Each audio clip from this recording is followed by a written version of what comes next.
চাঁপাইনবাবগঞ্জের শিবগঞ্জে জুলাই গণ অভ্যুত্থান দিবস উপলক্ষে তারুণ্যের সমাবেশ অনুষ্ঠিত হয়েছে। সিআইটিভি নিউজে সবাইকে স্বাগত জানিয়ে সাথে আছি আমি লাবণ্য ইসলাম রানী। আল আমিনের পাঠানো তথ্য ছবিতে বিস্তারিত দেখুন।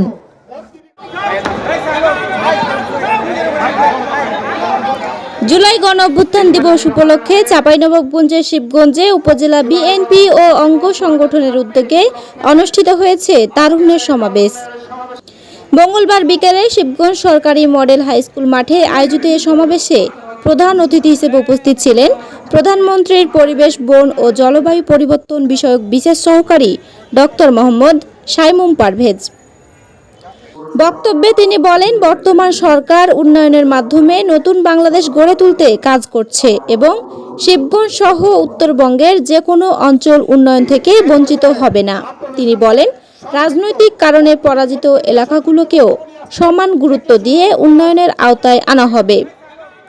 ডক্টর সাইমুম পারভেজ আরও বলেন, 2024 সালে জুলাই আগস্টের ছাত্র জনতার আন্দোলনের প্রকৃত শক্তি ছিল সাধারণ মানুষ। একই সঙ্গে তিনি একটি সুন্দর, সবুজ ও বাসযোগ্য বাংলাদেশ গড়তে এবং প্রধানমন্ত্রীর অঙ্গীকার বাস্তবায়নে সবাইকে ঐক্যবদ্ধ থাকার আহ্বান জানান।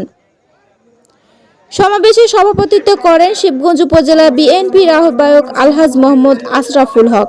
এ সময় উপস্থিত ছিলেন উপজেলা পরিষদ সাবেক ভাইস চেয়ারম্যান মোহাম্মদ শহীদুল হক হায়দারি, শহীদ মিয়া, উপজেলা ও পৌর বিএনপি এবং অঙ্গ সংগঠনের নেতৃত্ববৃন্দ উপস্থিত ছিলেন। মনে করেন একটা বড় পাহাড়ের উপর থেকে পাথরটা আপনি ঘুরিয়ে নিচে ফেলবেন। এই ফেলার জন্য অনেক দিন ধরে পাথরটাকে ধাক্কাতে হবে, তাই না? অনেক দিন ধরে ধাক্কাতে হবে। এই ধাক্কানোর কাজটা করেছেন আপনারা বিএনপির নেতা কর্মীরা, যারা জেল, জুলুম, অত্যাচার, নির্যাতন সহ্য করে বছরের পর বছর ধরে ফ্যাসিস্ট আওয়ামী লীগের বিরুদ্ধে এই যে জগৎগুলো পাথর, সেই ফ্যাসিস্ট পাথরটাকে আমরা ধাক্কাতে আপনারা এই খাদের কিনারে নিয়ে গেছেন। জুলাই অভ্যুত্থান যখন হয়েছে তখন এই ছাত্র জনতা সবাই একসাথে আপনাদের সাথে এই পাথরে হাত লাগিয়েছে, যে কারণে আপনারা এই ফ্যাসিস্ট পাথরটাকে হাত থেকে ছুঁড়ে ফেলে ইন্ডিয়া পাঠিয়ে দিতে পেরেছে। তার মানে এই অবদানটুকু সবচাইতে বেশি যে অবদান, সেটি হচ্ছে বাংলাদেশ জাতীয়তাবাদী দলের নেতা কর্মী যে বঞ্চনা, অত্যাচার এবং নির্যাতন স্বীকার করার জন্য যে ত্যাগ স্বীকার, আপনারা যে ত্যাগ স্বীকার করেছেন, এখনো আপনারা কোর্টের বারান্দায় যে ঘুরছেন, আগের কোর্টের যে নানা রকম আদালতের যে মামলা ছিল সেগুলো মোকাবেলা করার জন্য যেগুলো ধীরে ধীরে উঠে আসছে। এই যে অনেকেই এখানে আছেন নেতা, যাদের বিরুদ্ধে 15টা 20টা করে মামলা আছে, এখনো সেই মামলাগুলো ধীরে ধীরে হয়তো অনেকেই হচ্ছে ঘরে বসবাস করতে পারবেন না, নিজের চাকরি হারিয়েছে। ঢাকা শহরের রিক্সাওয়ালাদের আওয়ামী লীগ সময় অর্ধেক ছিল বিএনপির নির্যাতিত নেতা। তারা হচ্ছে তাদের গ্রাম গঞ্জ সব জায়গা থেকে তারা হচ্ছে পালিয়ে আসতে পারে। এই অসংখ্য মানুষ কিন্তু পিছপা হন না, তারা কিন্তু গুপ্ত থাকে।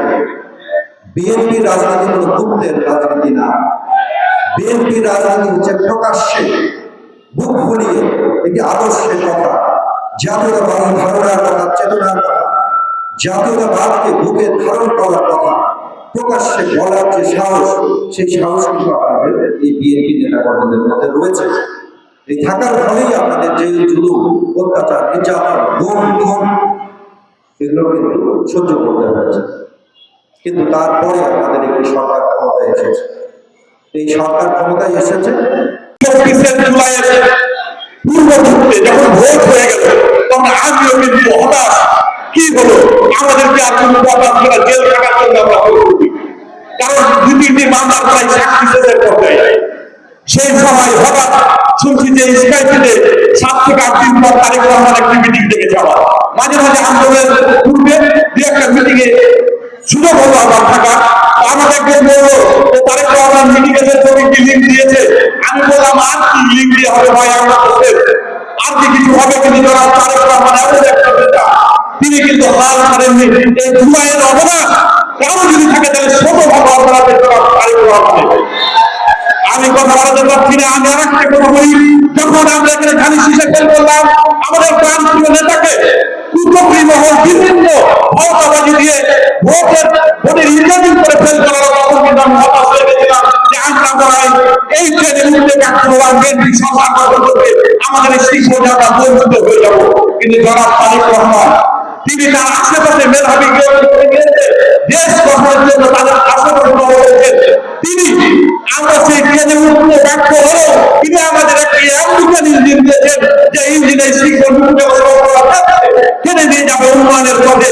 আমরা আমাদের শিক্ষক পক্ষ থেকে কৃতজ্ঞতা জানাচ্ছি জনাব তারেক রহমানকে আমাদের এই ইঞ্জিনটি সঠিক জায়গায় দেওয়ার জন্য। আমি সকলের এখন এই স্বৈরাচারী হাসিনা ধাপ্পা মেরে প্রতিটা জেলায় উপজেলায় বসে আছে। আমি প্রধান অতিথিকে উদ্দেশ্য করে বলবো, প্রধান অতিথি আমার প্রিয় আঙ্কেল, অনুরোধ করবো যে শিখগঞ্জ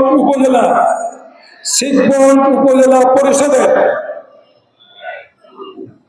কিছু কিছু দপ্তরে কোটি কোটি টাকা লুটপাট হচ্ছে। এখানে বিরোধী দলের এমপি তারা কোনো পদক্ষেপ নিচ্ছে না। আমাদের দলের ভাবমূর্তি নষ্ট করার জন্য কিছু কিছু অফিসার আমাদের ভাবমূর্তি নষ্ট করার জন্য হাজার হাজার ভালো প্রতিবন্ধী বানিয়ে দিচ্ছে। আমি অনুরোধ করব উপজেলা পরিষদ যে দুর্নীতি চলছে, এই দুর্নীতি আজকে প্রধান অতিথিকে অনুরোধ করবো এটা কঠোর হাতে আমার আঙ্কেলকে দমন করার আহ্বান জানিয়ে সবাইকে অভিনন্দন শুভেচ্ছা